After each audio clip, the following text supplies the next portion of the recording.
Without any direction after leaving the orphanage, Nora never imagined she would be chosen to serve in the castle of the most feared Alpha King in the realm.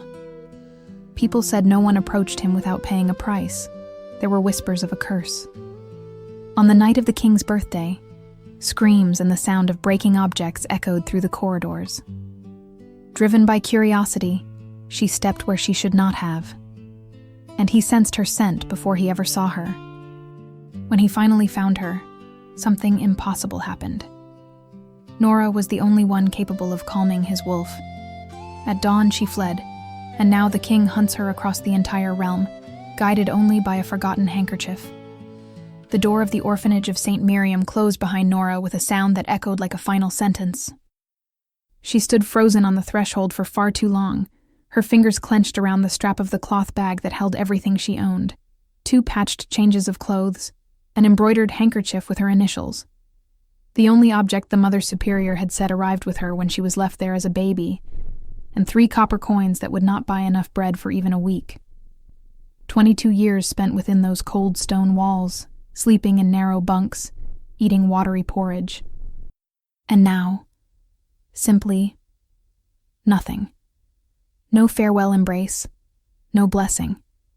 Only the Mother Superior saying, in a weary voice, that Nora was too old to remain there, that they needed more space for the children. My own path. Nora looked at the dirt road stretching out before her, disappearing among the twisted trees of the forest that surrounded the village. Which path?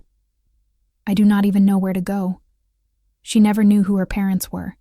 She never had a surname. She never belonged to anyone. Nora took one step, then another, and then simply began to walk. There was nowhere else to go but forward. The village around the orphanage was small, poor, forgotten even by the tax collectors. Low houses of wood and clay, muddy streets, people with their heads bowed, working hard just to survive one more day. She walked to the edge of the village, where a well surrounded by worn stones stood, and sat down there, her legs aching, hunger tightening in her stomach. She pulled one of the coins from her bag and stared at it.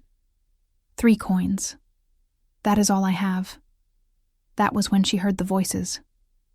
They are hiring at the castle, you know, a middle-aged woman was saying to another as they drew water from the well. My cousin sent word. They say the Alpha King is expanding the staff. Cooks, laundresses, maids. They pay in silver. Silver? The other woman let out a dry laugh. And who is crazy enough to go work in the kingdom of wolves? You know what they say about that place. Creatures that turn into beasts. People who disappear without a trace. The king himself is a demon, according to travelers. Demon or not, silver is silver.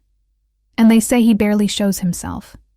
Stays locked in his chambers, for whatever reasons people whisper. The ones who work there are common servants. Humans like us. Nora remained completely still, every word cutting deep. Castle. Work. Silver. She knew almost nothing about the world of the wolves, only fragments of stories she heard when travelers stopped in the village, tales of shapeshifters, creatures half human and half beast, who ruled entire kingdoms. They spoke of rigid hierarchies, powerful alphas, strange rituals. They spoke of the kingdom of Darkvale River, whose capital lay 3 days' ride from there, and of Castle Valeward, a black fortress raised in the mountains, where the feared Alpha King Raiden Valeward lived. The stories always painted the wolves as dangerous, savage, unpredictable. But Nora looked at the 3 coins resting in her palm and thought, what do I have to lose? She stood, tucked the coins back into her bag, and approached the 2 women. Excuse me for interrupting. Her voice came out low, hesitant. Do you know exactly where I could apply to work at the castle? The 2 women turned, looking her up and down with expressions that shifted between surprise and pity. Are you serious, girl? The older one frowned. You look like you have nowhere to sleep, I imagine. Nora felt her face heat, but she lifted her chin. I do not. That is why I need work. Any work. The woman exchanged a look with her companion, then sighed. Very well. If that is what you want, go to the Grey Raven Tavern in the village of Thornwick, half a day's walk from here along the eastern road. They say the castle's governess, Lady Adrienne Greymark, will be there tomorrow morning interviewing candidates. But listen carefully to what I am about to tell you, girl. The castle is not a place for those who fear shadows. Nora nodded, tightening her grip on the bag's strap. Thank you. The following morning, Nora arrived at the tavern before the sun had fully risen. There were other women there, perhaps 10 or 12, all with expressions that ranged from desperate hope to poorly concealed fear. No one spoke much. They simply waited. When the tavern door opened and a tall, elegant, imposing figure entered, Lady Adrienne Greymark was exactly the kind of woman who made Nora feel small without saying a single word.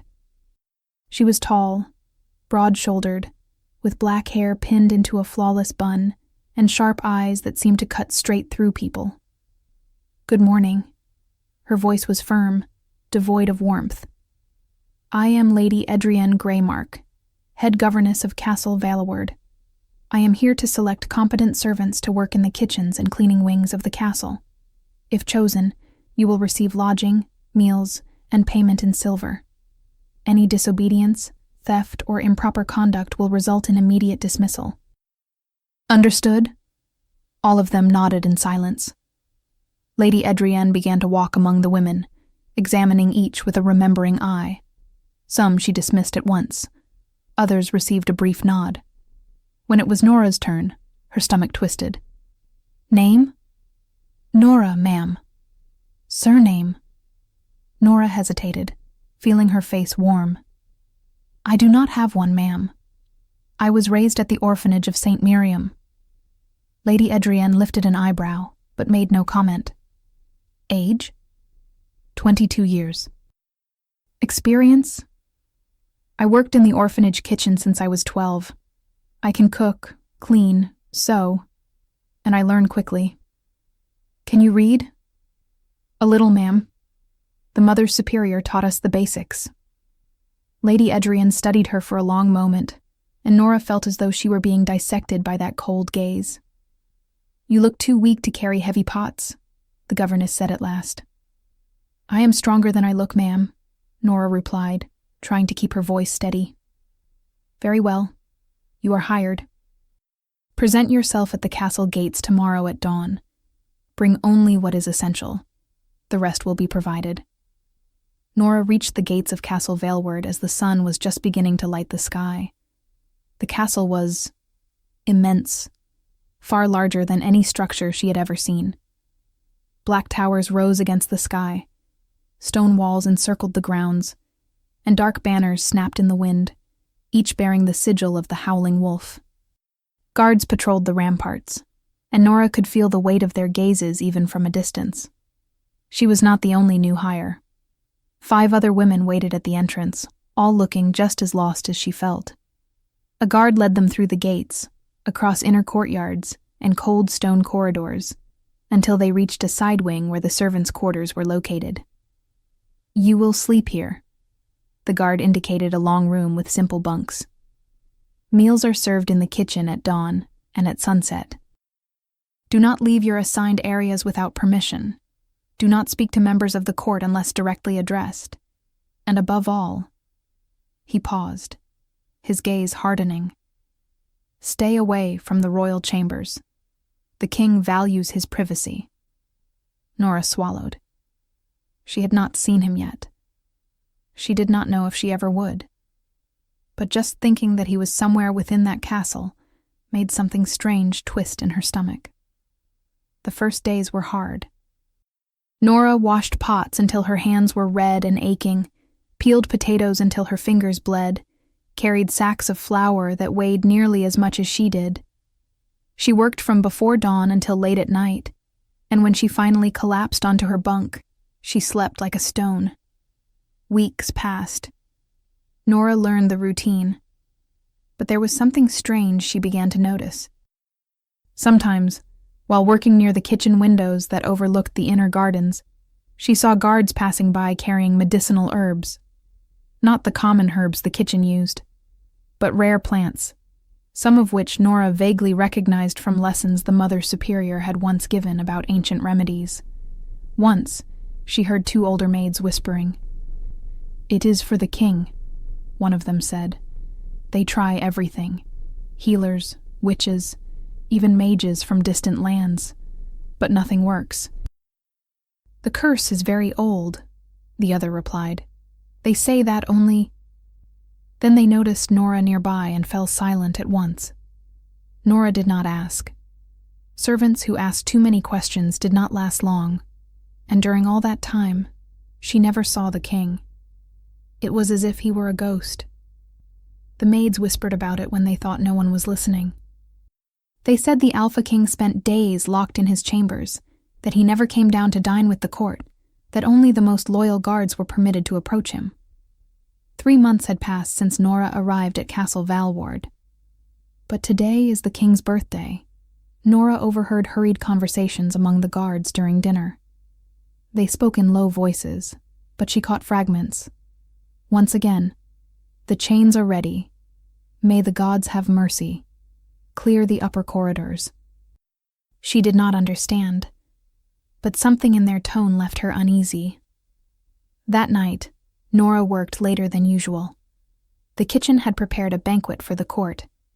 Even if the king did not attend, tradition demanded a celebration, and she stayed behind to help clean the monumental mess that remained. By the time she finished, it was past midnight, and the castle lay submerged in silence. She walked down the corridor toward the servants' quarters, her feet aching, her eyes burning with exhaustion. Then she heard it. A roar. Deep, guttural, distant, but unmistakable. Nora stopped in the middle of the corridor, her heart racing. The sound came from above, from the upper floors where the royal chambers were located. It was followed by a loud crash, as if something heavy had been hurled against a wall. She should have turned back. She should have run to her bunk and pretended she had heard nothing. But there was something in that sound, something that hooked into her from the inside, like a barbed hook driven deep. An inexplicable need to go, to help, to do something. Someone is in pain. Nora did not think. She simply moved. Nora climbed the stone stairs that led to the upper floors, following the sounds of roars and crashes echoing through the empty corridors. The guards who normally patrolled there were absent. Later, she would learn it was deliberate. Every time the curse manifested, the loyal guards cleared the upper corridors, leaving only Theron and 2 men of absolute trust to ensure the king did not escape and harm innocents. The closer she got, the heavier the air became. Something pulled her forward, an inexplicable urge she could not name. She reached a long corridor lit only by torches flickering on the walls. At its far end, a double door of dark wood stood tightly closed. And that was where the sounds were coming from. Nora approached slowly, her heart hammering. When she was only a few meters from the door, she heard a roar so ferocious that her blood ran cold. Fear hit her like a wave, and she froze completely, her feet refusing to move. Inside the room, Raiden stopped in the middle of a spasm. He scented the air violently, his head snapping toward the door. That smell, ancient herbs, willow, absinthe, consecrated lavender, healer's blood, impossible. With a brutal roar, he shattered all the chains at once. Nora heard the metallic crash and the sound of something heavy moving fast. Then, silence. She was breathing hard, still paralyzed with fear, when she heard a soft click coming from somewhere to her left. A hidden door in the wall opened, and he was there, right in front of her. Nora let out a muffled cry, instinctively stepping back. Raiden Valward was immense, taller and broader than any man she had ever seen, blonde hair disheveled and plastered to his forehead with sweat, bare torso covered in muscles that twitched violently. But what froze her in true terror was his condition. He was trapped between forms. Claws emerged and retracted from his fingertips, as if unable to decide.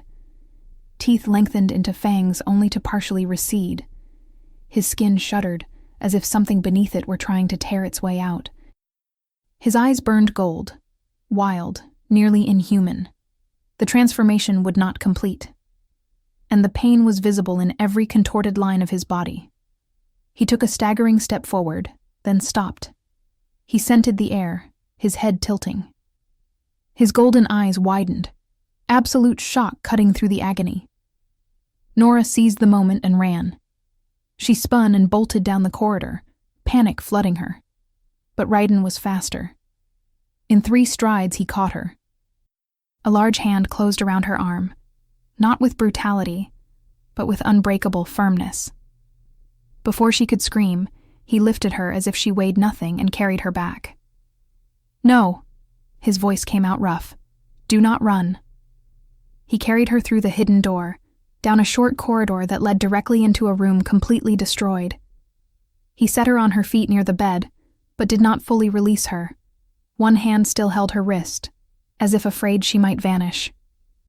His golden eyes studied her with a mixture of shock, desperation, and something that looked like reverence. "Who are you?" Raiden asked, his voice breaking. He took a step closer, erasing the distance between them, and Nora felt the urge to retreat again.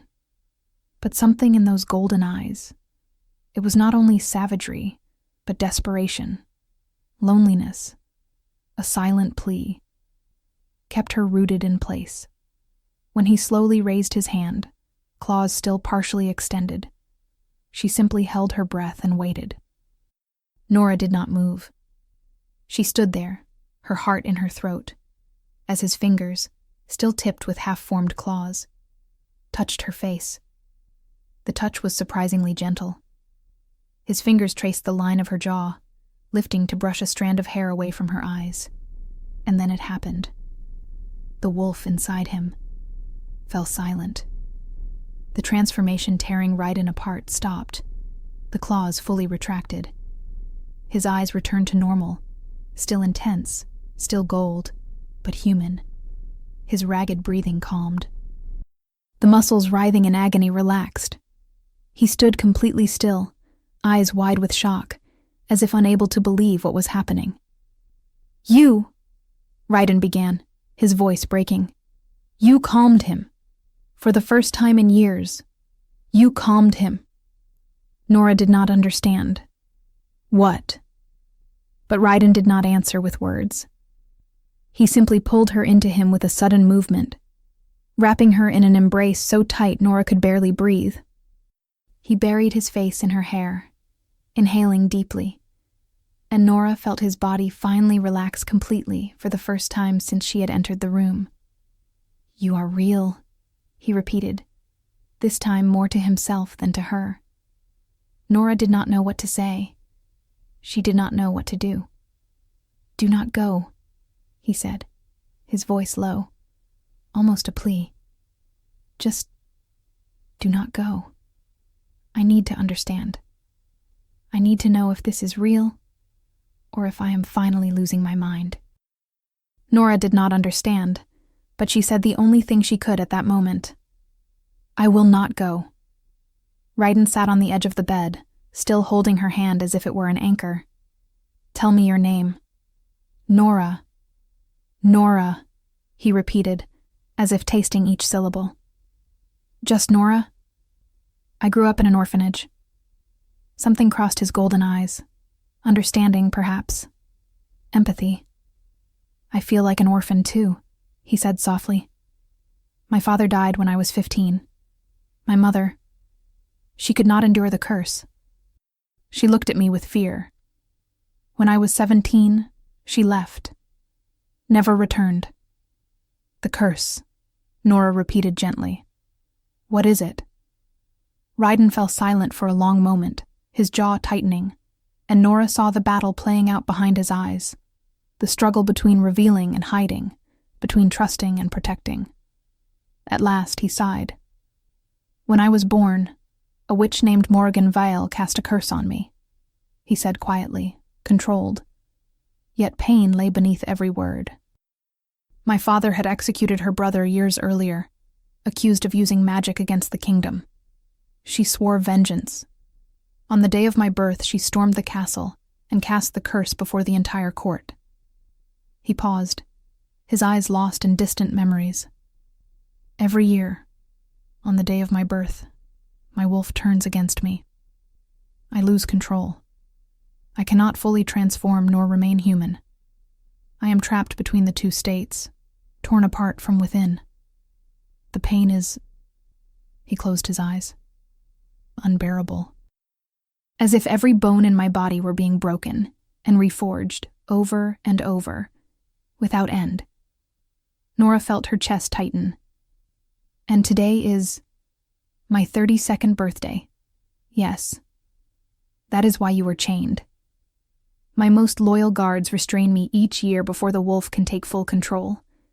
Because if he does... Raiden opened his eyes, and there was something dark there. I could kill innocents, destroy everything around me. The curse turns me into a monster. Nora squeezed his hand. Did the witch say anything about how to break the curse? Raiden nodded slowly. She said only the touch of my mate could calm the wolf, and that if I did not find her before I turned 33, his voice faltered, the wolf would destroy me completely. I would lose consciousness forever. 1 year, Nora thought in horror. He has only 1 year. But you calmed me, Raiden continued, turning fully to face her. For the first time since the curse began, my wolf grew completely still. And the healers I consulted over the years said mate alone would not be enough. She would need the gift of healing, ancient magic in her blood. And you... He touched her face again, reverently. You have it. I do not know how to use magic, Nora whispered. I do not know what I am. You do not need to know, Raiden said. You only need to be. And you are. You are my salvation. When he leaned in, Nora did not pull away. And when his lips touched hers, soft, questioning, as if asking permission, she answered. The kiss began gently, almost hesitant, but quickly deepened. There was something desperate in it, as if both of them had waited an eternity for this without knowing it.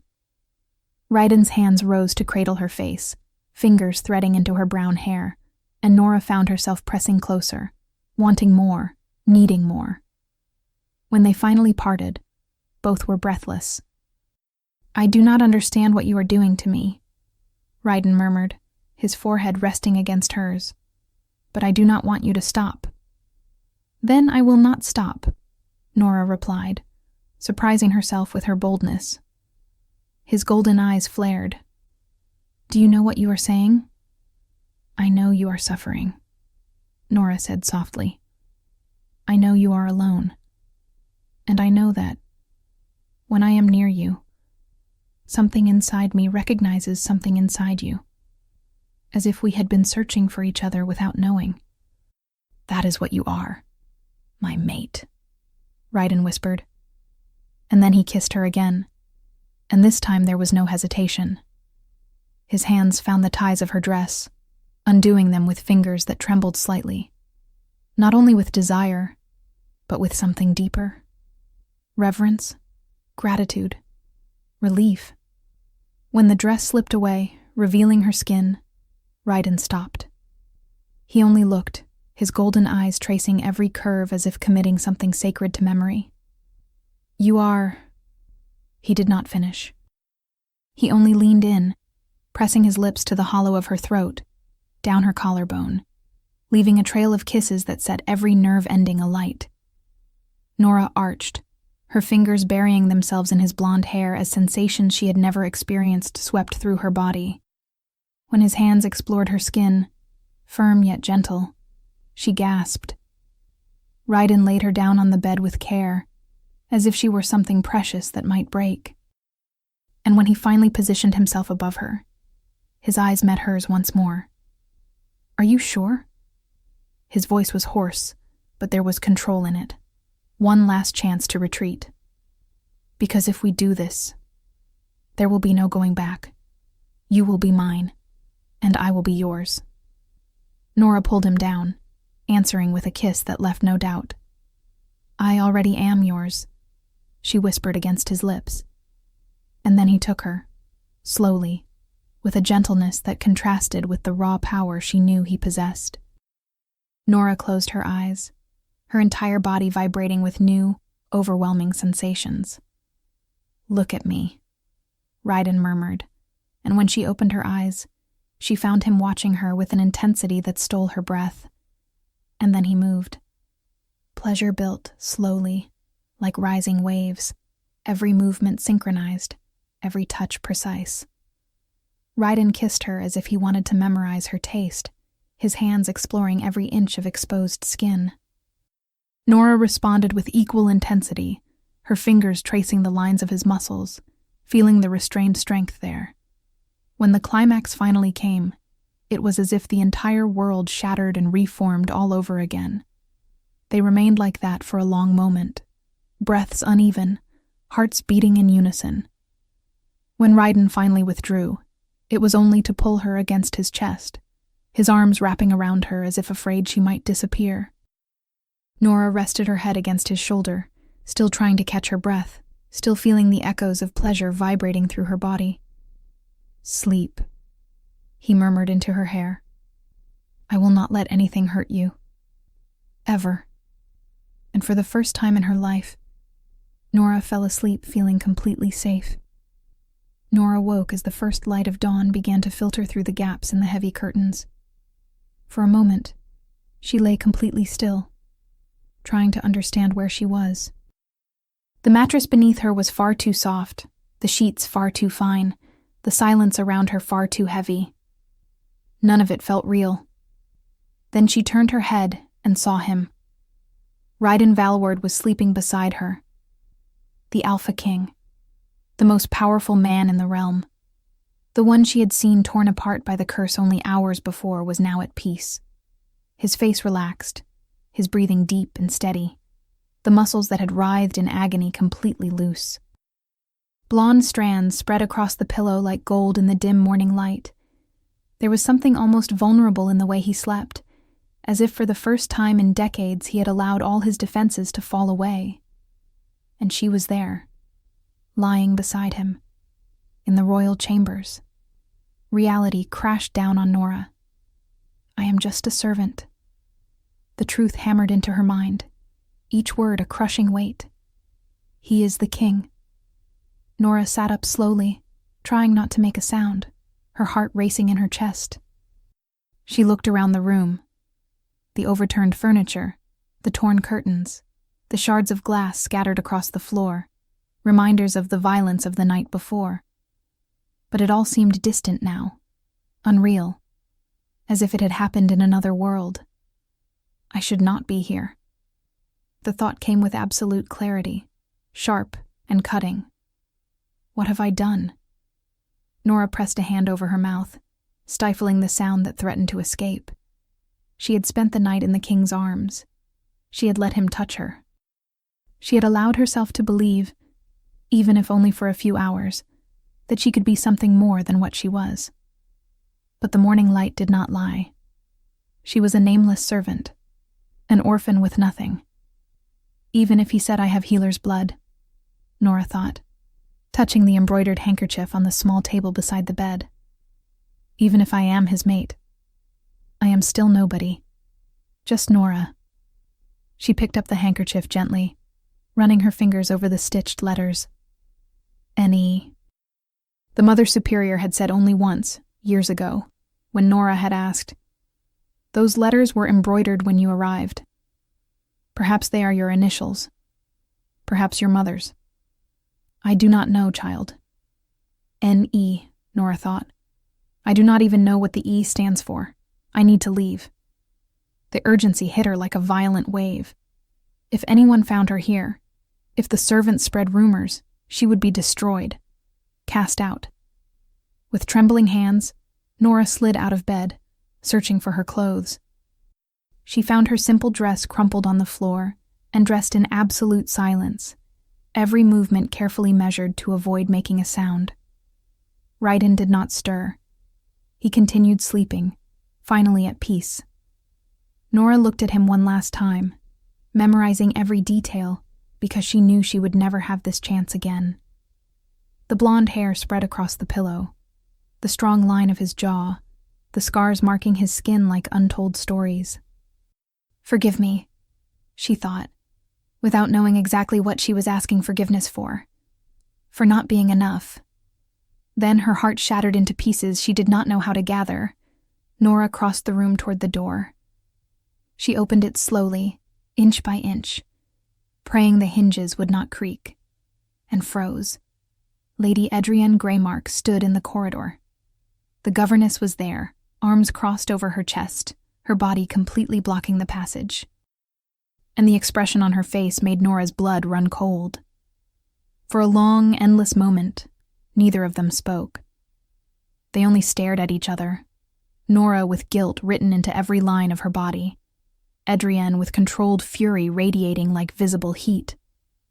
Then Adrienne stepped forward, her voice low and venomous, every word carefully measured so as not to wake the man sleeping inside the room. "You have committed a very grave mistake." Nora opened her mouth to speak, but no sound came out. Adrienne moved closer, and now Nora could see the details, the tension in her jaw, the way her fingers dug into her own arms as if holding herself back from doing something violent. Lying with the king? The words lashed like whips. A nameless servant, without family, without any value at all. Each accusation was a knife. "Do you think you have any worth here?" Adrienne continued, her voice rising slightly before she forced it down again. "Do you think this means anything? That he cares?" "I did not," Nora began, her voice weak, broken. Nora instinctively stepped back, but Adrienne advanced, keeping the distance short, oppressive. "Listen carefully to what I am about to tell you." The governess leaned slightly closer, her eyes boring into Nora's. "You are nothing, less than nothing, and if you think the king would choose you, an ordinary orphan, over someone of proper lineage, then you are even more foolish than I thought." The words hurt more than Nora expected, because they were true. They were exactly what she herself believed. "Gather your things and leave," Adrienne ordered, her voice now heavy with absolute authority. "Now, before I turn you over to the guards for trespassing in the royal chambers." Nora felt the ground vanish beneath her feet. "Go," Adrienne said again, pointing down the corridor. "Before I change my mind and call the guards right now." Nora had no choice. With her face wet with tears, she turned and ran. She ran through stone corridors, down spiral staircases, across empty halls lit only by the faint light of dawn. She took nothing with her. She did not return to the servants' quarters to collect her few possessions. She only ran, her heart pounding, her lungs burning, the pain in her chest so sharp she could barely breathe. She passed the guards patrolling the gates. They looked at her with surprise but did not stop her. After all, she was only a servant, no one important. And then she was outside. Nora ran down the dirt road leading away from Valward, not knowing where she was going, only knowing she needed distance. She needed to disappear before the pain tore her apart completely. It was only when she finally stopped, lungs burning, legs shaking, miles away from the castle, that she realized. The handkerchief, the embroidered handkerchief with her initials, the only thing she had from the orphanage. The only piece of a past she had never known. It was in the room. She had left it behind. Nora collapsed to her knees in the middle of the road, sobbing, her hands pressed to her chest as if she could hold together the pieces of her breaking heart. I lost everything. And there, alone on the deserted road beneath a sky beginning to brighten, Nora cried until she had no tears left. Raiden woke alone. The first thing he registered was the cold, the absence of warmth where a body should have been. He opened his eyes immediately, every instinct flaring, and turned his head. The bed was empty. For a second, he thought perhaps she was still in the room, dressing, perhaps, or standing by the window. But the silence was absolute, and her scent, that scent of ancient herbs his wolf had recognized instantly, the scent of healer's blood running through her veins, was fading. "Nora?" No answer. Ryden rose quickly, sweeping the room with his gaze. Empty. Completely empty. Panic began to rise in his throat. He crossed the room in 3 strides, flung the door open, and found the corridor equally empty. No guards, no servants, and no sign of her. "Nora!" His voice echoed through the corridors, but there was no response. "She is gone." The realization hit him like a blow to the stomach. She left me. The wolf inside him roared, a surge of desperation and fury crashing through his body with such force it nearly brought him to his knees. He felt claws threatening to emerge, his eyes burning gold, the transformation pulling beneath his skin. But then he forced himself to breathe, to control it. "She has healer's blood," he reminded himself. "She calmed my wolf. For the first time, I found peace. And now?" Ryden went back into the room. That was when he saw it. A piece of fabric on the floor near the bed. Ryden knelt and picked it up. It was a handkerchief, delicate, old, with fine embroidery along the edges. And at its center, stitched in white thread, were 2 letters, N-E. He pressed the handkerchief to his face and inhaled. Her scent exploded through his senses. Soft, human, with a hint of herbs she must have used in her hair. And beneath it, unmistakable now that he knew what to seek, was the scent of the healing gift. Willow, absinthe, consecrated lavender. The herbs ancient healers carried in their blood, even without knowing it. Ryden rose, still clutching the handkerchief, and an iron determination settled in his chest. She is mine, and I will find her. Ryden summoned Theron at once. The captain of the guard arrived within minutes. "Your Majesty." "She is gone," Ryden said without preamble. "The servant who was in my chambers last night. Nora. She fled." "Fled? Someone was here last night?" Ryden cut him off. "I need to find her. Now. Your Majesty, with all due respect, we have responsibilities here." "The court—" "To hell with the court," Ryden hissed, his eyes glowing gold. "She is my Luna, my mate, the only person capable of calming the curse, and I will not let her go." "The servant?" Theron repeated, incredulous. "Your Majesty, are you certain that—" "Absolutely certain," Ryden roared. "She calmed my wolf last night. For the first time in 32 years, I spent a birthday without being torn apart by the curse, and I discovered why. She has ancestral healer's blood. My wolf recognized her. She is my Luna, and I need to find her." Theron fell silent for a long moment, studying the king, then nodded. "I understand. What do you need from me?" "Search the castle. Question every servant. Find out who saw her last, where she went, what happened. Someone knows something." "What does she look like?" Theron asked pragmatically. Ryden hesitated, realizing he barely knew how to describe her in words that did her justice. Brown hair, dark eyes, small, thin. He paused, gripping the handkerchief more tightly. She is the kind of person who goes unnoticed, that no one pays attention to. But when she is close, it is impossible not to feel her. Theron nodded, now understanding the urgency. If the girl was so ordinary, so invisible, finding her would be like searching for a needle in a haystack. "I will begin immediately," he said. "But Your Majesty, if she fled, it is because she was afraid. And frightened servants tend to disappear very well. That is why I will go after her myself," Ryden said. But I need to know where to begin. I need to understand what made her run." "Yes, sir." Theron left swiftly, and Ryden remained alone in the ruined room, holding the embroidered handkerchief as if it were the most precious thing in the world. It took 3 hours for Theron to return with information. During that time, he discreetly questioned dozens of servants. Most did not even know who Nora was. A girl so ordinary, so invisible, that despite working in the castle for 3 months, few remembered her name. Some recognized her when Theron described her, but only as that girl from the kitchen or the one who always keeps her head down.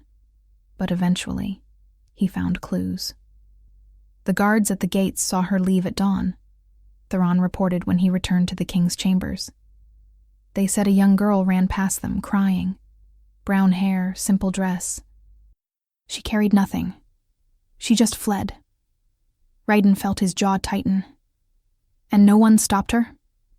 "She is only a servant, Your Majesty. The guards had no reason to prevent her from leaving." "Anything else?" Ryden asked. "Yes." Theron hesitated. "I questioned the servants as you ordered, and I discovered something troubling." "What?" "Lady Edrienne was seen near your chambers this morning. Very early. Before dawn." Theron looked directly at the king. "And one of the cleaning maids said she heard raised voices in the corridor. She could not understand what was said, but she saw a young girl run from the royal chambers in tears, and Lady Edrienne was standing there, watching." Something cold and furious settled in Ryden's chest. "Edrienne. She expelled her," Ryden said, and it was not a question. It was absolute certainty. "It seems likely, Your Majesty." The fury Ryden felt was so intense his wolf nearly broke to the surface. Only brutal force of will kept the transformation contained. "Bring Lady Edrienne here," Ryden ordered, his voice dangerously low. "Now." "Your Majesty, perhaps it would be better—" "Now, Theron." The captain nodded and left quickly. Ryden stood in the middle of the room, trembling with restrained rage, the handkerchief still clenched in his fist. She dared. She dared to touch what is mine. When Lady Edrienne entered 10 minutes later, escorted by 2 guards, she still held herself upright, chin lifted. But Ryden saw the fear in her eyes. "Your Majesty?" she curtsied. "You summoned me?" Ryden did not answer at once. He merely watched her, letting the silence stretch, heavy and threatening. "Where is she?" he asked at last. Edrienne blinked, feigning confusion. "Who, Your Majesty?" "Do not test me, Edrienne." Ryden stepped forward, and she instinctively stepped back. "The servant. Nora. Where is she?" "I do not know," Edrienne said, but her voice wavered. "She left, fled. She probably stole something and—" "Lie!" Ryden's roar made the walls tremble. His eyes flared gold, the wolf surging to the surface. "You expelled her." Edrienne went completely pale. "Your Majesty, I merely—" "She had no right to be there. A servant. I was protecting your reputation." "My reputation?" Ryden let out a humorless laugh.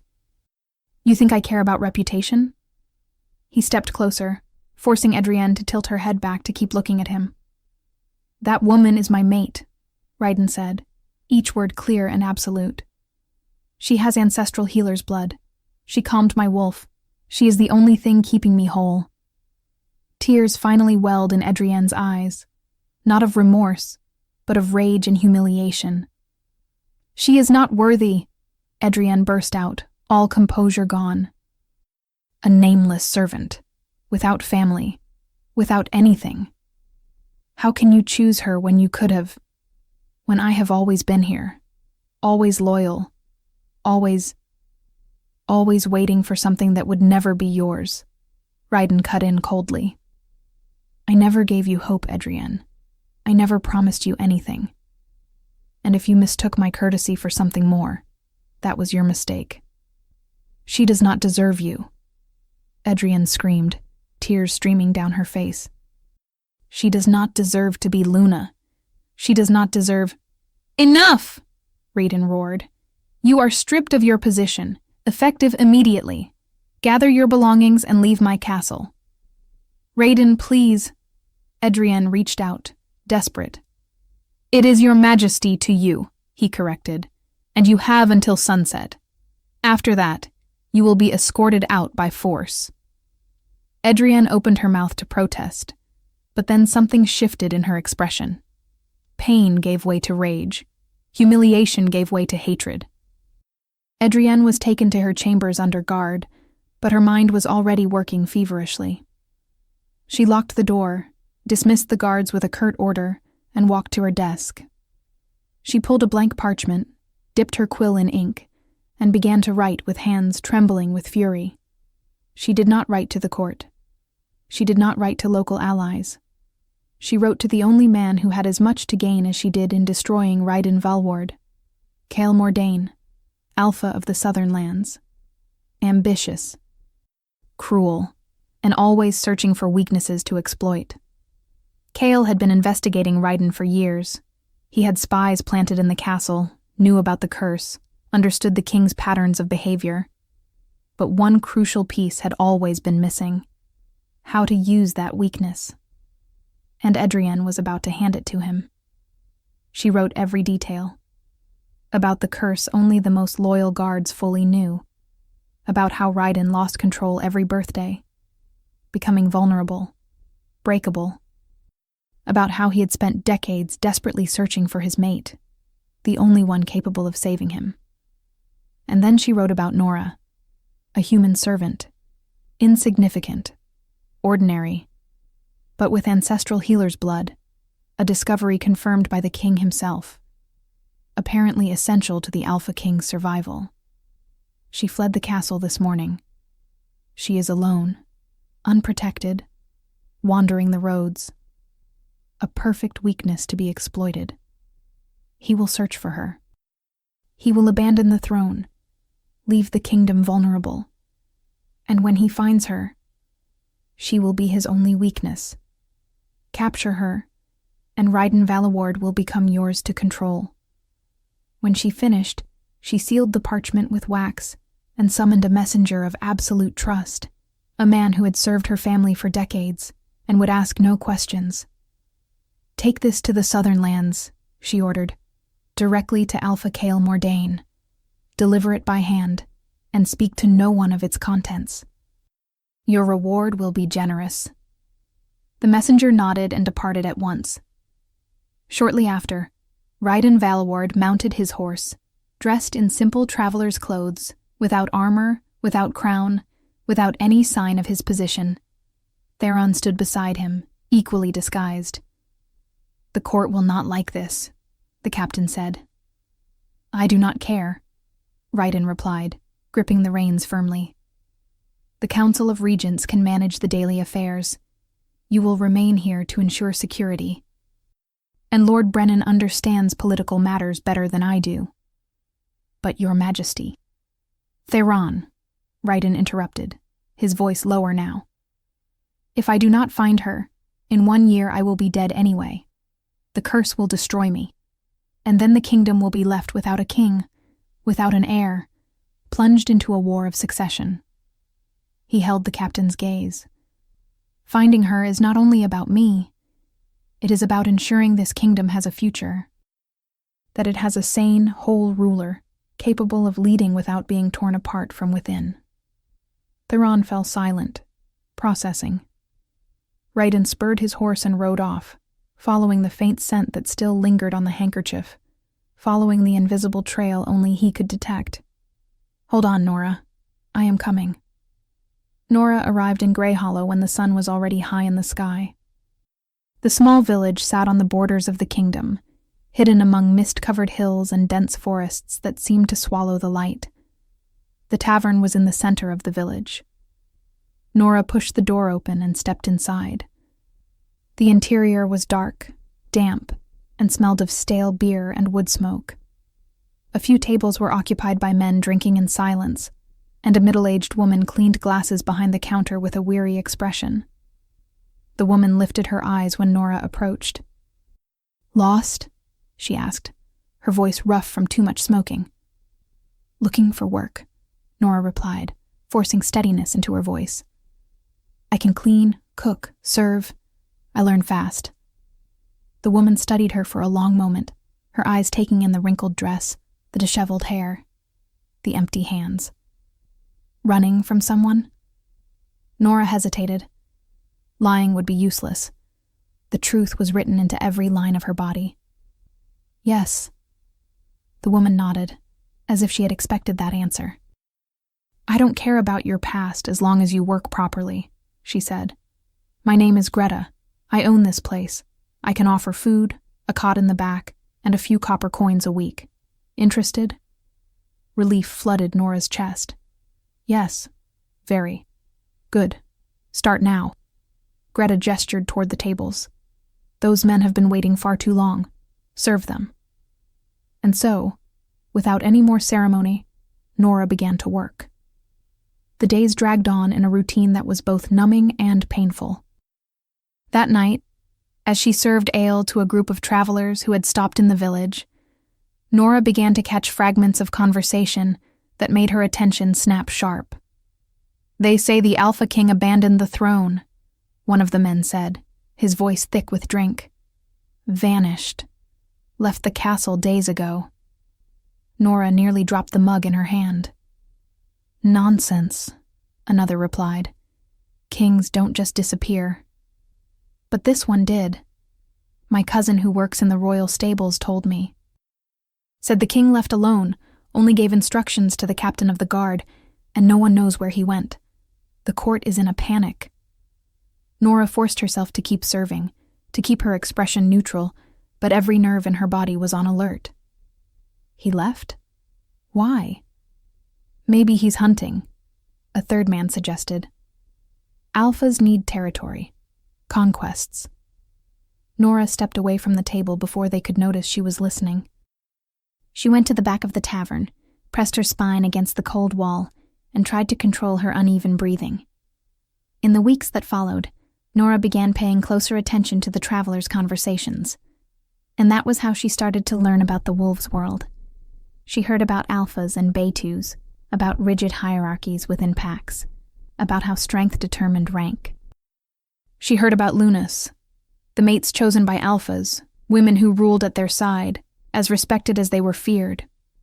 She heard about soul bonds, rare near-mythic connections in which two beings recognized each other so deeply they became, essentially, one. They said that when an alpha found his mate, the whole world could collapse around him, and he would protect her. Always.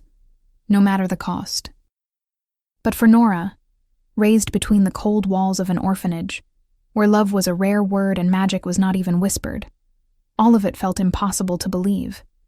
Wolves that turned into men, curses cast by witches, predestined soulmates, bonds that transcended choice and reason.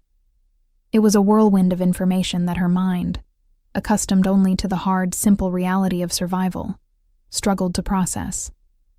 How could it be real? How could a love like that exist? Instant, overwhelming, inevitable. Is that what I am to him?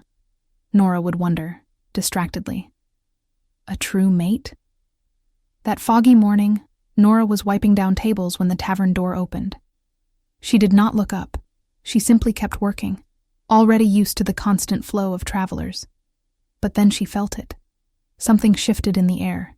It grew heavier, charged, as if a storm were about to break inside that small space. Nora lifted her eyes slowly and froze. Ryden Valaward stood in the doorway. He wore simple traveler's clothes, a dark tunic, worn trousers, a cloak with the hood thrown back, revealing disheveled blonde hair. Stubble shadowed his jaw, deep hollows sat beneath his golden eyes, and road dust streaked his skin. He looked exhausted, but his eyes, those intense golden eyes, burned with something so ferocious it stole the air from her lungs. Raiden saw her, and the entire world stopped. For one endless moment, neither of them moved. They simply stared across the space between them, She with the cleaning cloth still in her hands, he with the door still hanging open behind him. Then Ryden crossed the tavern. He did not run. He did not need to. Each step was measured, deliberate. And everyone in the tavern instinctively moved aside, feeling the power rolling off him even without armor, even without a crown. He stopped in front of her. So close Nora could feel the heat, could see every detail, the fatigue lines on his face, the tension in his jaw, the way his hands opened and closed at his sides as if he were fighting the urge to touch her. "You," he rasped, his voice rough, broken. "You are my Luna." The silence that followed was absolute. Everyone in the tavern went still, watching, waiting. Nora felt tears sting her eyes. "Ryden, no." He cut her off, taking one more step, erasing the last inch of space between them. "Don't run from me again. Don't leave me again." "But the court—" Adrian was exiled, Ryden said, and there was cold satisfaction in those words. "Banished the very day you left. She has no power over you anymore."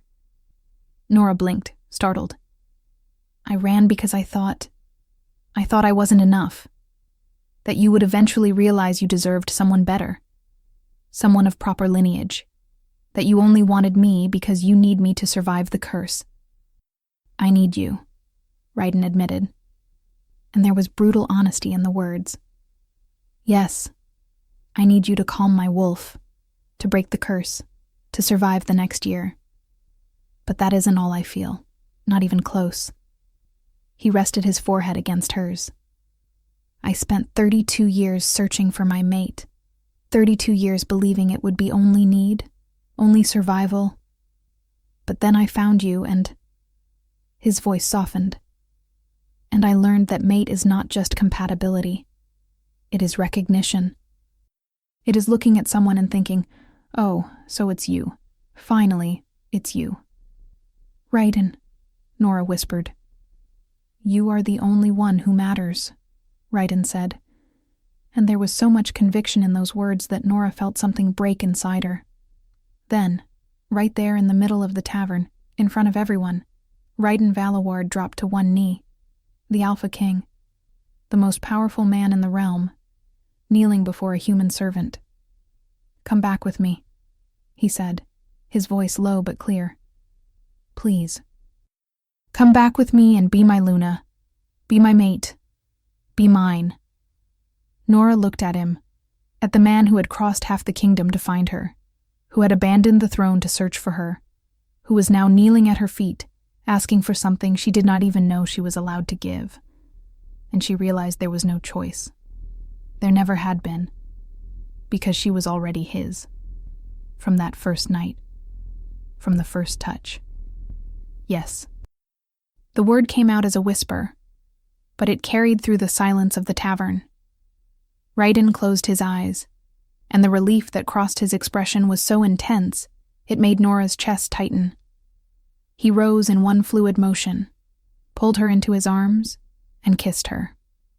It was not gentle. It was desperate, as if he had been waiting an eternity for it. When they finally parted, both of them breathing hard, Ryden rested his forehead against hers. "Never run from me again," he murmured. "Promise." "I promise," Nora whispered back.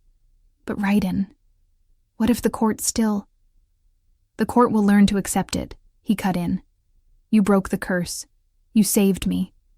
And more than that, you are my mate. They have no choice but to accept you." Nora nodded, trusting him in a way she had never trusted anyone. "Ryden," she said softly, "I'm sorry. For running. For leaving you searching for weeks." He kissed her forehead. "You're here now. That's all that matters." And as Ryden held her as if he would never let her go again, she finally allowed herself to believe. Ryden and Nora were about to leave Grey Hollow when the tavern doors burst open. The sound of heavy boots against the wooden floor made everyone in the tavern freeze.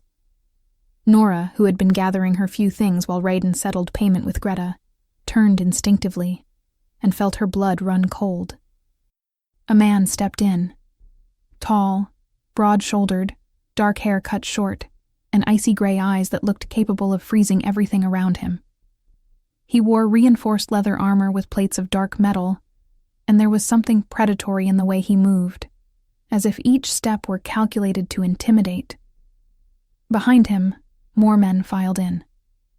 10, 15, all armed, all with the posture of warriors who had seen many battles. Raiden turned slowly, immediately positioning himself between Nora and the newcomers. And when he spoke, his voice came out low, dangerous. "Kael Mordain, how interesting to find you so far from the southern lands." The man, Kael, smiled, but there was no warmth in it, only something calculated, cruel. "Raiden Valaward, or should I say, Alpha King." He dipped into a shallow bow, mocking. Though a king who abandons his throne to hunt human servant girls hardly deserves the title, don't you think? Nora felt Raiden tense beside her, but he did not answer the provocation. He only waited. Kael walked slowly through the tavern, his men spreading out to block every exit. The few patrons who still remained hurried away, and even Greta disappeared into the back. "You know," Kael went on, picking up an abandoned mug and sniffing its contents with contempt, "I've studied you for years, Raiden. Years watching, investigating, looking for the weakness every great man has, and you were particularly hard to decipher. Get to the point, Kael." "The point?" Kael set the mug down and turned to face him directly. "The point is, I found your secret. Morrigan Vale's curse. Fascinating, really. Every year on the day you were born, your wolf turns against you. Must be uncomfortable." Nora watched Raiden's jaw tighten, his fists clench. "How? Spies," Kael answered simply. "I have very loyal people in very interesting places. Servants, lesser guards, even a few merchants who frequent your castle." He smiled. "I've been investigating you for years, Raiden. I knew about the curse, the patterns, the vulnerability. But one crucial piece was missing: how to use it against you." Kael looked straight at Nora. "And then I received a very interesting letter from a certain exiled governess. Lady Adrienne was extremely helpful in filling in the missing details. About how you finally found your mate. About the ancestral healer's blood. About how she ran." He tilted his head. "It was only a matter of tracking where a frightened servant girl would flee. And here we are." He stepped closer, those gray eyes sliding to Nora, studying her with an interest that made her want to shrink. "So this is the famous girl. The human who miraculously calms the great Alpha King." Kael tilted his head again. "I'll admit, I expected something more impressive." Raiden lunged forward, but Kael lifted a hand. "Careful. My men have very specific orders. If I give the signal, they take her. And something tells me you'd rather that didn't happen." "If you touch her," Raiden began, his voice a growl, "what will you do? Kill me? Here? Surrounded by my guards?" Kael let out a low laugh. "Don't be foolish, Raiden. We both know that would end badly for both of us. That's why I came with an offer. I want nothing you have to offer. Not even her life." The silence that followed was absolute. Kael smiled, knowing he had hit the mark. "I thought that would get your attention. So listen carefully, because I'll say this only once." He folded his arms. "For years, I've wanted your throne, your territories, your title of Supreme Alpha King. But I'm not stupid enough to start an open war. Too many lives lost, too many resources wasted. So I came to offer an alternative." "What?" "An alpha duel." The words dropped like stones into the tavern's silence. Nora did not fully understand what it meant, but she saw Kael's guards straighten, saw the tension in the air sharpen until it was almost tangible. "An alpha duel," Raiden repeated, his voice dangerously low. "You know what you're asking. Perfectly, Kale replied. Ancient tradition. 2 alphas fight until one submits or dies. The winner takes all territories, power, and titles of the defeated. Simple. Clean. Final. And the girl? Where does she fit into this? Kale smiled again, that cruel smile that made Nora's stomach twist. She's the incentive. You see, I need to ensure you actually show up for the duel. So she comes with me, as collateral. When the duel is over, if you survive, you can have her back. Never. Raiden's roar made the walls tremble. His eyes flared gold, claws beginning to emerge. She's not going anywhere with you. Kale made a subtle gesture, and his guards advanced, boxing Raiden and Nora in from every side. You really want to do this here? Kale asked, calm. Fight all of my best wolves, risk her getting hurt in the process. Or would you rather accept my offer, have a fair chance to defeat me, and bring her back safe and sound? Raiden went completely still, and Nora saw the war raging behind those golden eyes. The struggle between the instinct to protect her now and the cold logic that a fight here could kill her. Nora stepped forward, touching Raiden's arm. Don't do this, she whispered. Please. Just fight him then. Don't let me go with... If I fight here, you could die, Raiden replied, his voice breaking. And that I cannot risk. But, trust me. He cupped her face in his hands, forcing her to look at him. Please, just trust me. I will win. I will bring you back, I promise. Nora felt tears burn in her eyes, but she nodded. Raiden turned to Kale, and when he spoke, every word carried pure hatred. I accept the duel, but if you touch her, if you do anything beyond keeping her safe, I swear by the old gods there will not be a slow enough death for you. Kyle lifted his hands in a gesture of peace. She will not be touched. You have my word as an alpha. Kyle gestured, and 2 of his guards moved toward Nora. Take her, carefully. Nora tried to step back, but they were faster. They caught her arms, not brutally, but firmly enough to make it clear resistance was useless. Raiden, she screamed, struggling against their grip.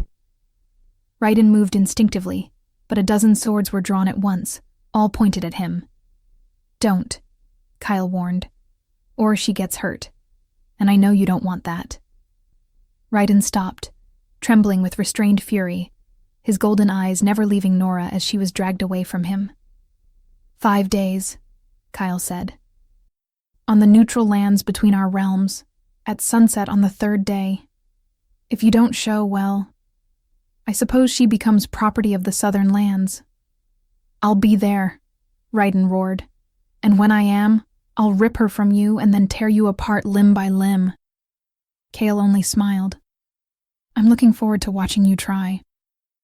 And then Nora was taken out of the tavern, her heart pounding, tears streaming down her face, while the last thing she saw was Raiden standing there, motionless, shattered, watching her disappear. The journey to Kale's fortress in the southern lands took 2 days of hard riding, stopping only to rest the horses and eat quickly. Nora was kept under constant watch, always surrounded by guards, never left alone, always observed. Kale rode at the front, never looking back, as if she were nothing more than baggage to be hauled along. On the first night, when they made camp in a clearing, Nora finally understood the extent of Kale's planning. She caught fragments of conversation between the guards. The Alpha has been planning this for months, one of them said, ever since the spies confirmed the curse existed. And the governess's letter? It only sped up the timeline. He already knew the king would go looking for the girl. He just didn't know where she'd be. Months, Nora thought in horror. He had been preparing this for months. Adrian's letter had simply delivered the final piece. On the 2nd day, Nora tried to talk to the guards, searching for any weakness, any chance to escape. But they were professionals, trained, disciplined, loyal to Kale in ways she couldn't break. Don't waste your energy, one of them said. not unkindly. Alpha Kale didn't choose us because we're fools. And you, well, you're far too valuable to risk losing. Valuable as a hostage, Nora shot back bitterly. Valuable as a chess piece, the guard corrected. There's a difference. When they finally crossed the mountains and the fortress appeared on the horizon, Nora felt desperation tighten in her throat. The structure was immense.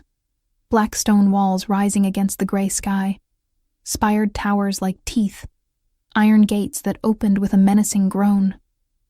Nora was taken inside, through cold, damp corridors, until they reached a room in what seemed to be one of the towers. And then Nora was alone. Kale visited her the next morning. He entered without knocking, carrying a tray of bread and water, which he set on the table as if he were a courteous host. "Sleep well?" he asked, his gray eyes studying her. Nora didn't answer. She only stared at him with all the rage she could gather. Kale sighed and sat down in the chair. "I see you're still angry, understandable, but I hope that, with time, you'll be able to see things more rationally." "I will never see anything your way," Nora said, her voice coming out rough. "Raiden will come, and when he does, he'll destroy you." "Ah, yes, Raiden." Kale leaned back, crossing his legs. "Let's talk about him then." "Do you truly think he can defeat me?" "I know he can." "Even with the curse?" Nora hesitated, and Kale saw it. "I see you know about it. Good. Then you also know that, in a prolonged duel, Raiden will inevitably lose control. His wolf will turn against him, and when that happens, well, it will be easy to finish what the curse started. He's stronger than you think." "Perhaps," Kale admitted. "But strength isn't everything. There's also intelligence, strategy, preparation." He leaned forward. "And I have all three. I've studied Raiden for years, Nora. I know exactly how he fights. I know his weaknesses. I know when the curse affects his control." He stood, moved closer to the window, and looked out at the mountains with a thoughtful expression. "You know, I am not a cruel man without reason," he said at last. "Everything I do because I believe I am more fit to rule than Raiden.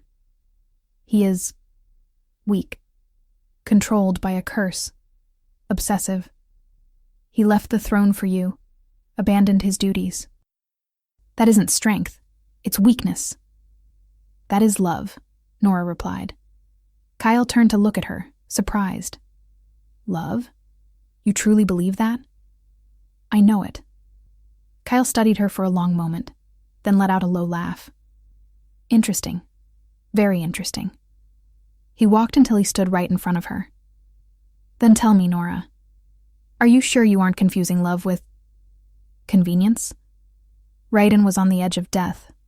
1 year left until the curse destroys him completely. Desperate, vulnerable. And then you appear, the perfect solution. His gray eyes narrowed. "How do you know what he feels for you is true love, and not just gratitude from a man clinging to the only lifeline available?" The words struck something deep, but Nora lifted her chin. "You're taking advantage of his condition, trying to manipulate the situation while he's fighting to survive." She held his gaze. "Raiden is benevolent, just... You're only consumed by the desire for power." "Benevolent?" Kale laughed. "He abandoned the kingdom for you, left the throne exposed. Is that benevolence or obsession? It's love, and you will never understand it. You know nothing about us." "I know more than you think," Kale said, stepping closer still, until Nora had to tilt her head back to keep looking into those gray eyes. "I know Raiden is desperate. I know he'll do anything to get you back. And I know," he paused, "that you deserve something better than a man broken by a curse. If you're trying to convince me to choose you, you're wasting your time." Kale smiled. "I'm not trying to convince you of anything, Not yet, just planting seeds. He stepped away, heading for the door. Think, Nora. And when the duel comes, you'll have to decide. Stay with a man who loves you out of need, or consider other options. Before Nora could respond, Cale opened the door and left. Alone, Nora sat on the narrow bed and finally allowed herself to process everything. He is right about one thing, she admitted reluctantly. Raiden needs me. Without my healer's blood, without my presence to calm the wolf, the curse will kill him on his next birthday. But that isn't all there is between us, she insisted to herself. It can't be. The way he looks at me, the way he touches me, the way he crossed half the kingdom to find me. But doubt, once planted, was hard to uproot. The next morning, Cale returned. This time he brought a more elaborate breakfast, fresh bread, fruit, even a bit of honey. I thought you might be tired of the basic fare, he said, setting the tray on the table. Nora looked at the food but didn't touch it. What do you want, Cale? To talk, he said, sitting down. I have nothing to say to you. Then listen, Cale said, leaning forward. Let me tell you a story about a young alpha who grew up being taught that strength was everything. That ruling was about power, about dominance. That weakness, any weakness, was intolerable. Nora didn't answer, but he continued. That young alpha watched Raiden Valaward over the years. He saw a powerful king, feared, respected.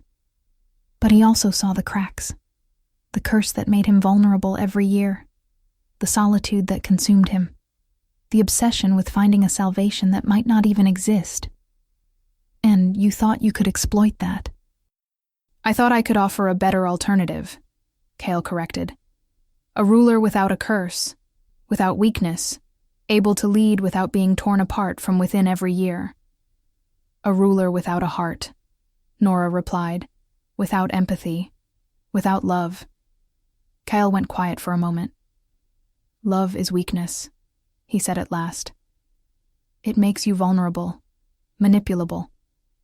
Look at what Raiden is doing, risking everything, his kingdom, his throne, his life, for a woman. That isn't weakness, Nora said. That is strength, the strength to prioritize what matters. And what matters? Cale asked. One person, or the thousands who depend on a strong ruler? Both can coexist. Can they? Cale stood. We'll find out. When Raiden arrives for the duel, we'll see if your love is enough to win. Or if, in the end, it's just another weakness to be exploited. And then he left again. On the third morning, Cale entered with a different expression. More serious. More determined. Today is the day, he said. The duel happens at sunset. And before we go, I need you to understand something. Nora didn't answer. She just waited. If I win, when I win, you will become my Luna. Not by choice, but by right of conquest. Everything that was Raiden's becomes mine, including you. I'm not property. In the wolves' world, that is exactly what a Luna is, Cale replied coldly. Property, symbol, power. And you will be mine. Nora felt fear tighten in her throat, but she forced herself to lift her chin. Then kill me too, because alive, I will never be yours. Something flickered in Cale's gray eyes. Surprise, perhaps, or respect. You have more strength than you look like you do, he said at last. It's a shame it's wasted on a man who doesn't deserve it. He turned toward the door. Get ready. We leave in 1 hour. And as the door closed behind him, Nora allowed herself one last silent prayer. Please, Raiden. Please, survive. Please. The arena had been prepared on neutral ground, a vast plain surrounded by rocky hills, where neither Raiden's realm nor Cale's could claim territorial advantage. When Nora arrived, escorted by Cale's guards, her heart nearly stopped. There were hundreds of wolves there. Hundreds. On both sides, forming an enormous circle around a space marked off by ancient stones carved with runes she couldn't read. They were warriors, nobles, representatives of smaller packs, all come to witness what could shift the balance of power across the entire kingdom. And at the center of the arena, waiting, stood Raiden. He wore only dark leather trousers, his bare torso revealing taut muscle. His blonde hair was pulled back and tied at the nape of his neck, and when his golden eyes found Nora's through the crowd, the whole world seemed to stop. Nora saw the pain there, the desperation, the restrained fury, but also something deeper. Absolute determination. She tried to run to him, but the guards held her tightly, leading her to an elevated area where she would be forced to watch. Kyle was already there, seated on a kind of improvised throne, completely relaxed as if this were mere entertainment. "Make yourself comfortable," he said, as Nora was positioned beside him. "This should be an interesting spectacle." Nora didn't answer. She only kept her eyes fixed on Raiden, trying to send him through her gaze everything she couldn't say out loud. "I believe in you. Please, survive." On the far side of the arena, Theron stood beside Raiden, his voice low but urgent. "Majesty, there's still time to refuse. We could raise an army, invade his fortress, rescue her by—" "No," Raiden cut him off, his golden eyes never leaving Nora. "This ends here, today, the right way." "But the curse, I know," Raiden said, finally looking at his captain, and there was acceptance in his eyes. "I know if the fight goes on too long, I'll lose control. I know Kale is counting on that, but I also know I have no choice. She is my Luna, Theron, and I will not abandon her." "He planned this for months, Majesty," Theron said urgently. "Our informants confirmed it. Kale has studied your every move, every fighting pattern, every moment the curse affects your control. He knows exactly what to do." "Then I'll have to be unpredictable," Raiden replied. Theron was silent for a moment, then placed a hand on Raiden's shoulder. "Then fight like you've never fought before." "I won't die," Raiden said, and there was so much conviction in those words that Theron almost believed him. "And I will prove," Raiden thought, looking at Nora one more time, "that she isn't my weakness. She is my strength." An elder with white hair stepped into the arena, carrying a staff carved with ancient symbols. His voice echoed across the plain, carried by magic that made everyone present fall silent. "Alphas of North and South, today you face each other in an ancestral duel," he declared. "The rules are simple. Fight until one submits or dies. There is no dishonorable surrender. There is no outside interference. What happens within this sacred circle is witnessed by the gods and accepted by all." He looked at Raiden. "Raiden Valaward, Alpha King. Do you accept the terms?" "I accept." Raiden's voice rang out, steady. The elder turned to Kyle. "Kyle Mordain, Alpha of the Southern Lands. Do you accept the terms?" Kyle rose, stepping down from the elevated area with measured strides. "I accept." He entered the arena, and for the first time, Nora saw the two men side by side. Both were immense, powerful, built for war. But there was a difference. Raiden moved with natural grace, like a confident predator, blonde hair catching the last light of the setting sun. Kale moved with calculated precision, like a strategist who left nothing to chance, his dark hair stark against his icy gray eyes. The elder lifted his staff. "May the moon goddess judge who is worthy," he said. "Begin." Raiden attacked first. He launched himself across the distance between them with a speed that was almost impossible to track, partially shifting in the process, claws bursting out, fangs lengthening, his eyes burning gold. The first strike went for Kale's throat, meant to end the fight quickly. But Kale was experienced. He dodged at the last instant, Raiden's claws only grazing his shoulder, and countered with a brutal punch that slammed into Raiden's ribs with enough force to break bone. Raiden snarled in pain but didn't retreat. Instead, he spun and drove a kick into the side of Kale's head, sending him stumbling. The crowd roared. The two alphas circled each other, eyes locked, bodies tight, waiting for the next opening. Then Kale shifted fully.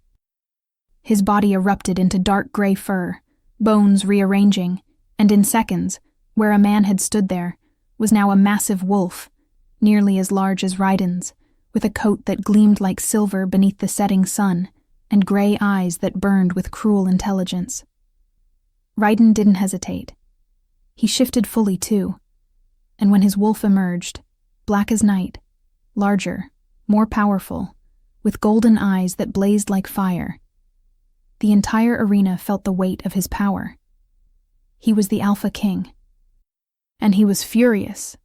The two wolves crashed together with a force that made the earth tremble. Claws tore flesh. Teeth sank into throats. Blood stained the ground as they fought in a deadly dance as old as their very race. Nora watched with her heart in her throat, unable to look away, her hands clenched so tightly her nails bit into her palms. Please, please, please. The fight was brutal, violent. Raiden was stronger, faster, but Kyle was cunning. Every time Raiden tried to finish it, Kale slipped away, dodged, and struck back at the weak points he knew to target. And as the minutes dragged on, as blood kept spilling, Nora saw something begin to change. Raiden was slowing, not much, but enough to be noticed. His shifts began to falter, not fully man, not fully wolf, but something in between, and the pain showed in every movement. Absolute terror tightened around Nora's throat. No, not now. Not when he's so close. Kale noticed too. She saw the satisfaction flare in his gray eyes as he began to press harder, attacking without pause, forcing Raiden to defend again and again. It's exactly what he planned, Nora realized. Drag it out. Wear Raiden down.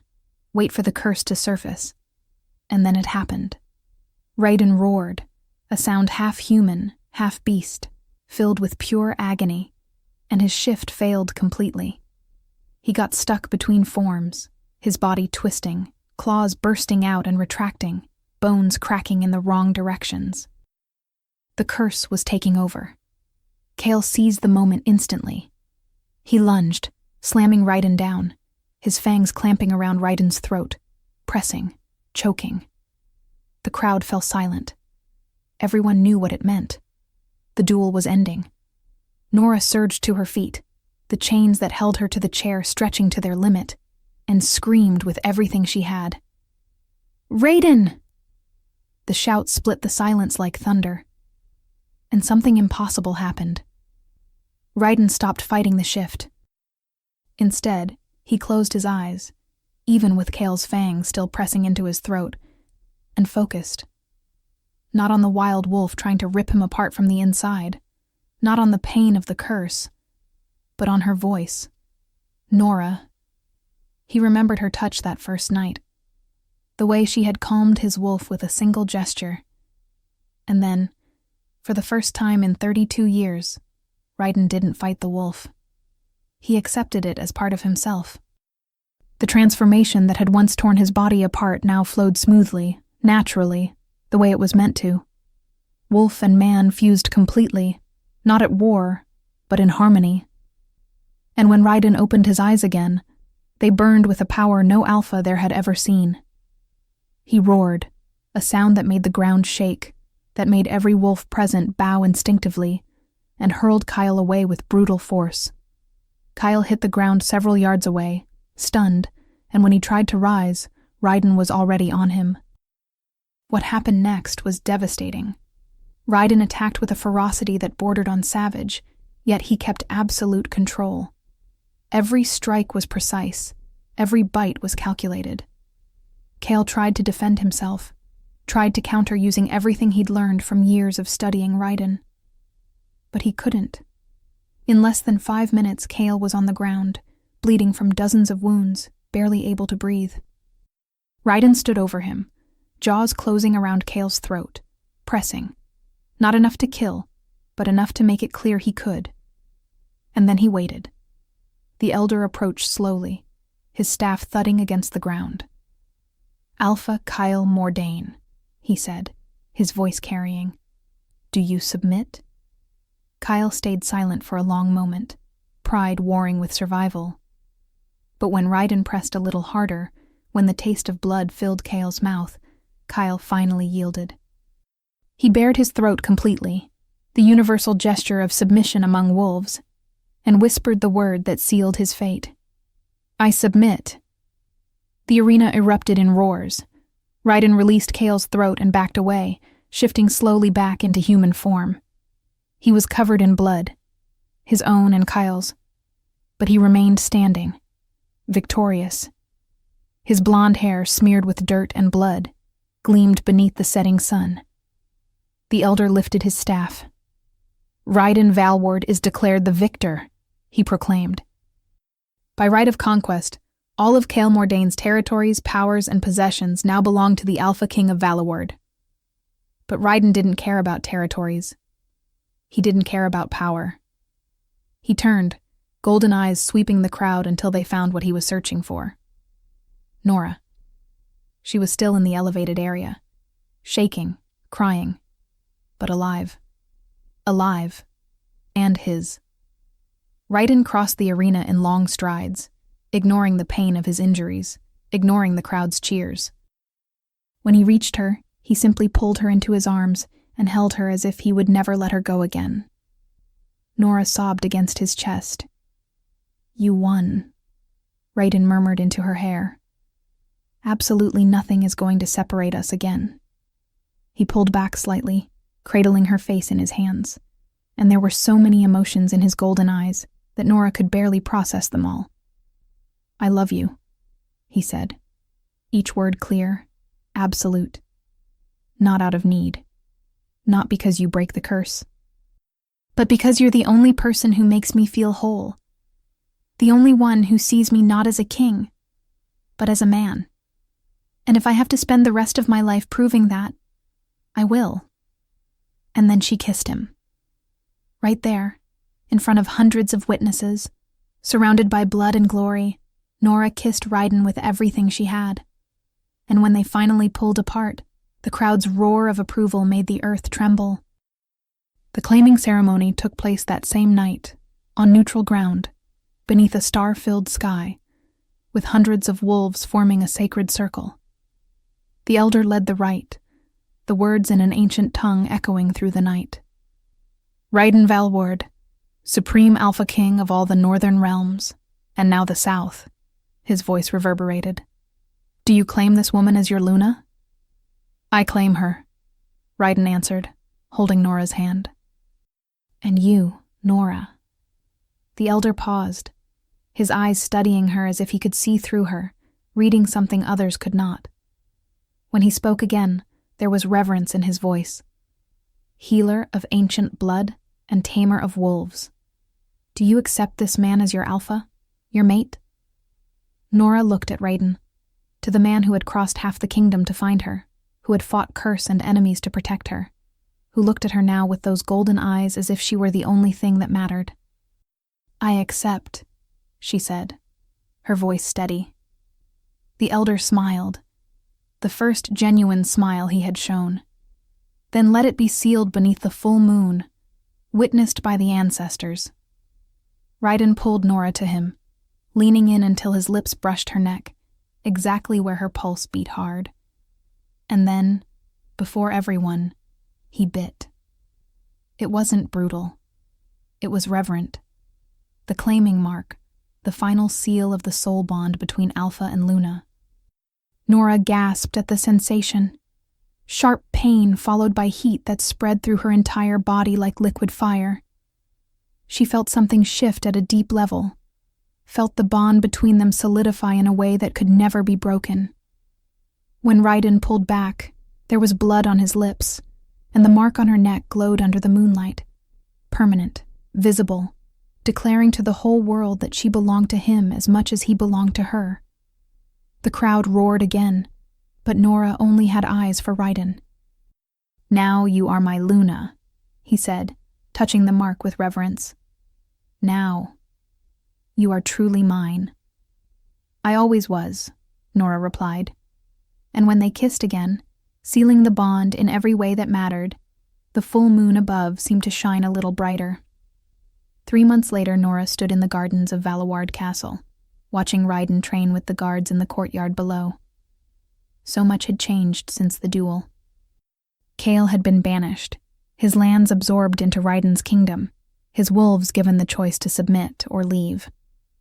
Most chose submission, acknowledging that Ryden was the stronger alpha.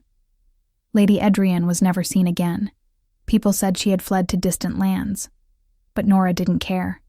The woman held no power over her anymore. And the curse was broken. Not completely. There would still be time, the healers said.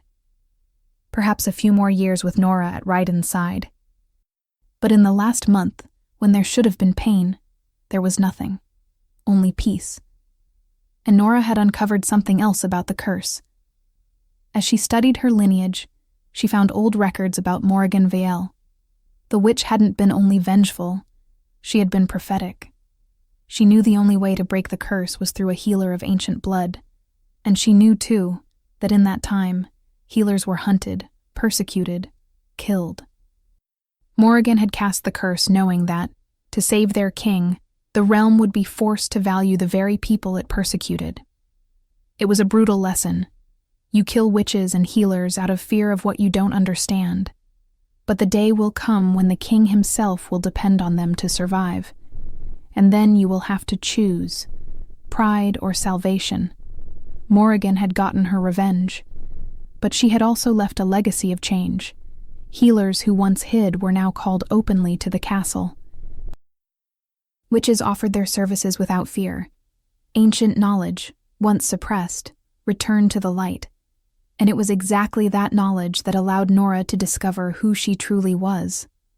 Over the past 3 months, Nora had thrown herself into studying her gift. She learned it wasn't only healer's blood. It was an old, powerful lineage. Thessaly Ellsworth, her mother, had been one of the most powerful healers of her generation. And she also learned why she had been abandoned. Thessaly hadn't left her at the orphanage out of lack of love. She had been hunted.